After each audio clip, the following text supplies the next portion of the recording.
Bank of Baroda वतीने सतर्कता जागरूकता सप्ताहाचे आयोजन। पढाव वार्ताहर, जनतेने बँकेच्या कर्ज योजनांचा लाभ घ्यावा असे आवाहन पेणचे नायब तहसीलदार प्रसाद कालेकर यांनी पेण येथे बोलताना केले।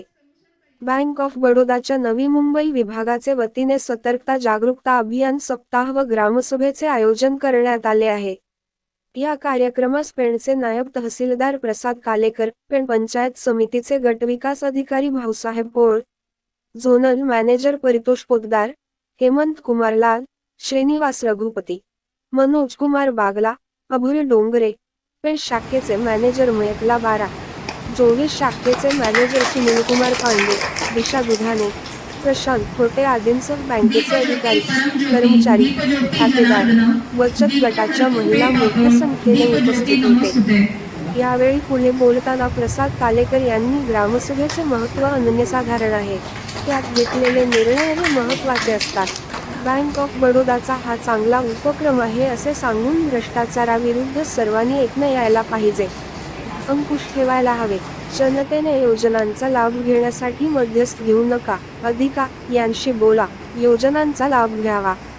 शेतकरी व जनतेने राज्याच्या मोहात न पडता आपल्या ठेवी नॅशनलाइज बँकांमध्ये ठेवा। बँकेने व्यावसायिकांना कर्ज द्यावे असेही त्यांनी स्पष्ट केले। तर भाऊसाहेब पोळ यांनी ग्रामसभा ही महत्त्वाची आहे, कारण यात महत्त्वाचे विषय घेता येतात।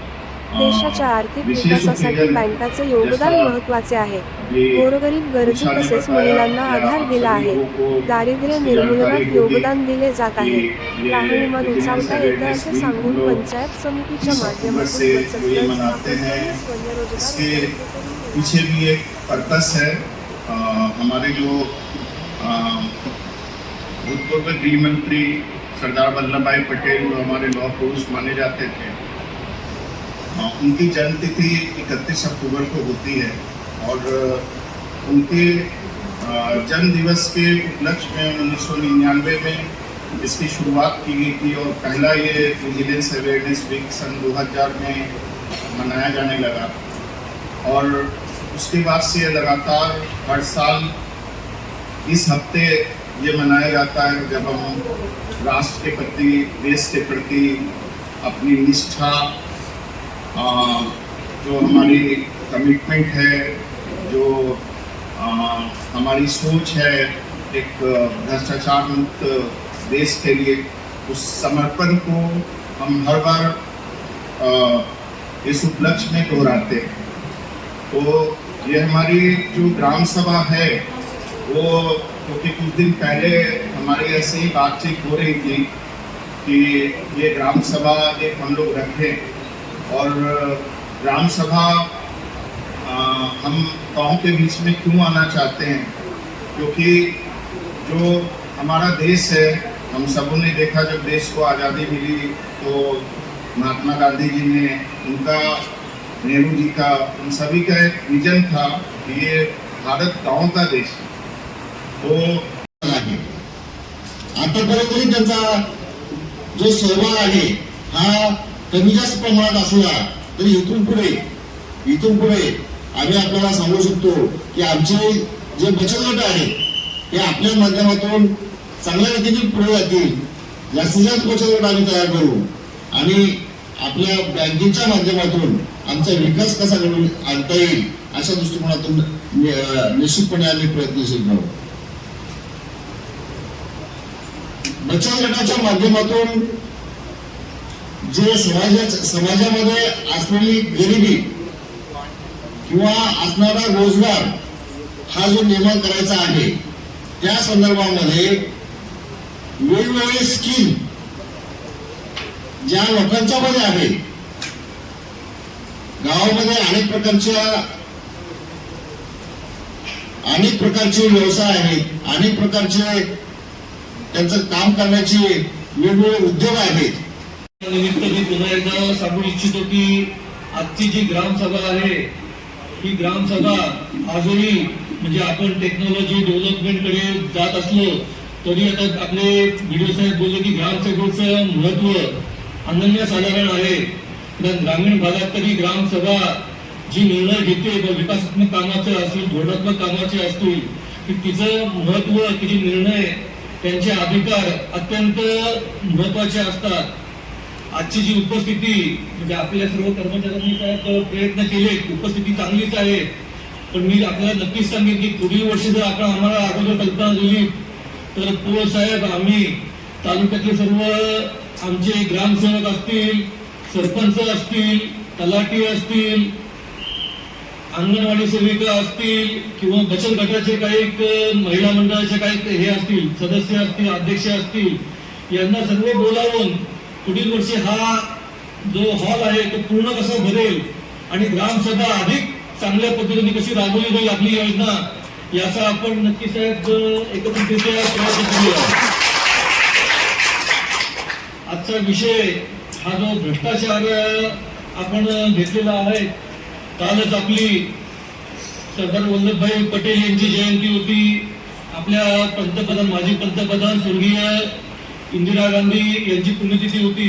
त्यानिमित्त देखील आपण एकात्मतेची, एकतेची आणि विकासाची आपण शपथ घेतलेली आहे. भ्रष्टाचाराबद्दल मी एवढंच सांगेन की मग सहकार क्षेत्रात असेल, नॅशनलाइज बँक असेल किंवा आम्ही कशाप्रमाणे असू, या भ्रष्टाचाराविरुद्ध सर्वांनी सामूहिकरित्या काम करावं लागेल. मग आमचे पत्रकार जे बंधू आहेत त्यांना मी नेहमी सांगतो की तुमचं सुद्धा भूमिका आमच्यावर अंकुश ठेवण्याची महत्वाची जबाबदारी तुमची असेल, नागरिकांची असेल, शेतकऱ्यांची असतील, की चुकीच्या गोष्टी असतील, चुकीच्या पद्धतीने कामं असतील तर तिथे आपण आम्हाला अंकुश कसं घालायचं कायद्याची माहिती आपण सुद्धा घेतली पाहिजे. माझे सर्व सहकारी मित्र आहेत, शेतकरी बांधव, त्यांना मी नेहमी सांगत असतो, आपण एमआरआयजीचं काम केलेलं आहे, खूप चांगल्या पद्धतीने ऑनलाईन आपण पेमेंट केलेलं आहे की इथे मध्यस्थीची कोणाची गरज नाही. तुमचं ई बँकिंग प्रमाणे थेट जो खातेदार आहे, शेतकरी आहे किंवा मजूर आहे, त्याच्या खात्यात पैसे दिले जातात. मग कोण तुम्हाला मध्यस्थी काही बोलत असेल तर त्याच्याबद्दल आपण त्याच्या जवळ न जाता आपले जे वरिष्ठ अधिकारी असतील, संबंधित तिथले कर्मचारी असतील, त्यांच्याशी संपर्क साधावा, जेणेकरून ह्या भ्रष्टाचारावरती आपल्याला सामूहिकरित्या अंकुश ठेवला जाईल. सप्ताह मनाने के लिए इसमें हम ये जानेंगे कि यदि कहीं कुछ गलत हो रहा है तो हमें क्या करना है. महात्मा गांधी ने कहा था, जैसे हमारे हेमंत जी ने बताया, महात्मा गांधी ये मानते थे, हमारे जो राष्ट्रपिता थे, कि जो देश की आत्मा है हमारे देश की, उस आत्मा बसती है गाँव में. और देश का यदि विकास होना है हमारे देश का, तो गाँव के विकास के बिना देश का विकास संभव नहीं है बिल्कुल भी. और गांव का यदि विकास होना है तो सबसे पहले महिलाओं को जागरूक होना पड़ेगा. आप लोगों को यदि महिला जागरूक होगी तो उसका परिवार और गांव जागरूक होगा, गांव जागरूक होगा तभी देश जागरूक होगा और तभी देश आगे बढ़ पाएगा. तो इस बार का हमारा जो थीम है वो है भ्रष्टाचार विरोध कला, राष्ट्रपति समर्पित रहा. तो राष्ट्र के प्रति समर्पित रहना है, भ्रष्टाचार का विरोध है इसका शिकार. इसके होते हैं कई द्वार, बना दिया है सोने की चिड़िया को देकर दान. कुर्सी पर बैठे हुए लोग कहते हैं कई बार कि यही है जिम्मेदार, जिसके लिए है कई नौजवान बेरोजगार. लेकिन कुर्सी पर बैठे हुए लोगों का नाम भी जुड़ा होता है इसके साथ कई बार. सुनकर मेरी पुकार हो जाओ तैयार. करना है हमें इसे अपनी जिंदगी से बाहर. इसे कहते हैं भ्रष्टाचार, भ्रष्टाचार, भ्रष्टाचार. मैं अमित आगर आप सबका स्वागत करता हूँ. मुंबई अंचल की ओर से विजिलेंस अवेयरनेस वीक के अंतर्गत प्रस्तुत करते हैं बूथ एक पहल. देखो, स्वर्ग से मेरा देश कितना प्यारा लग रहा है, मेरे देशवासी कितने खुश हैं.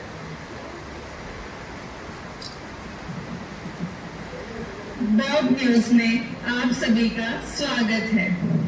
अभी अभी हमें दुखद समाचार मिले हैं कि एक इंजीनियर की मारपीट कर हत्या कर दी गई है. हत्या का कारण अभी तक सामने नहीं आ पाया है. ऐसी ही ताजा खबरों के लिए हमारे साथ जुड़े रहिए बॉब न्यूज पर.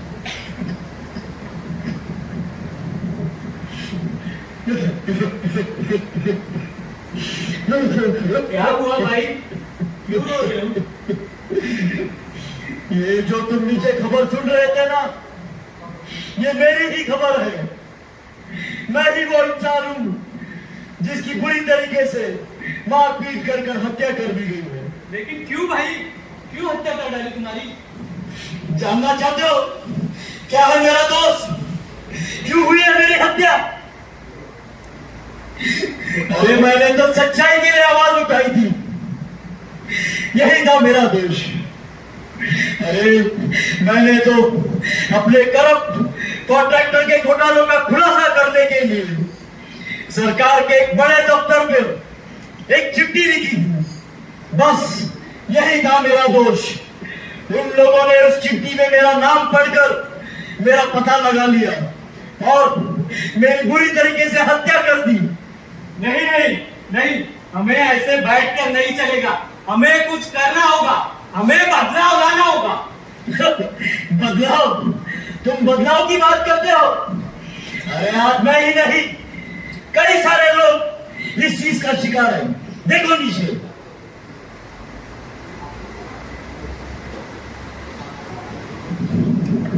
सभी का फिर से स्वागत है। अभी अभी हमें खबर मिली है, कई सारे किसानों ने खुदकुशी कर ली है। बताया जा रहा है कि भारी वर्षा के कारण फसल में हुए नुकसान की वजह से किसानों ने यह कदम उठाया है। और हमें सूचना मिली है कि सरकार ने कई सारे पीड़ित किसानों को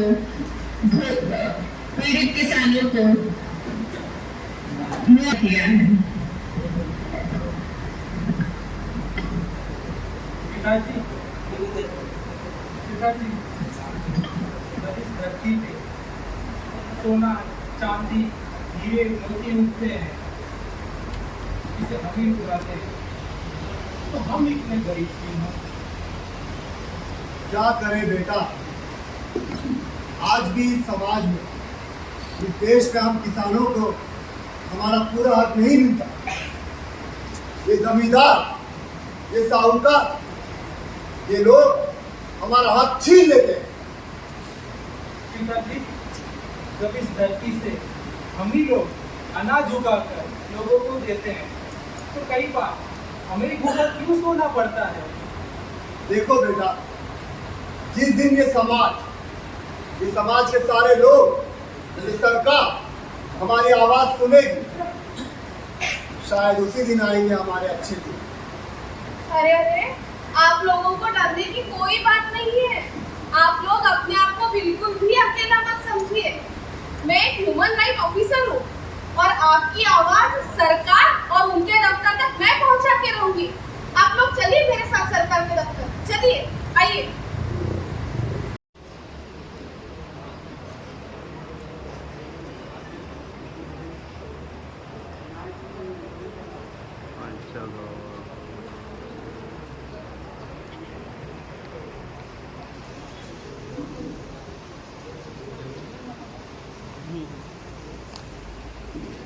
हो गया।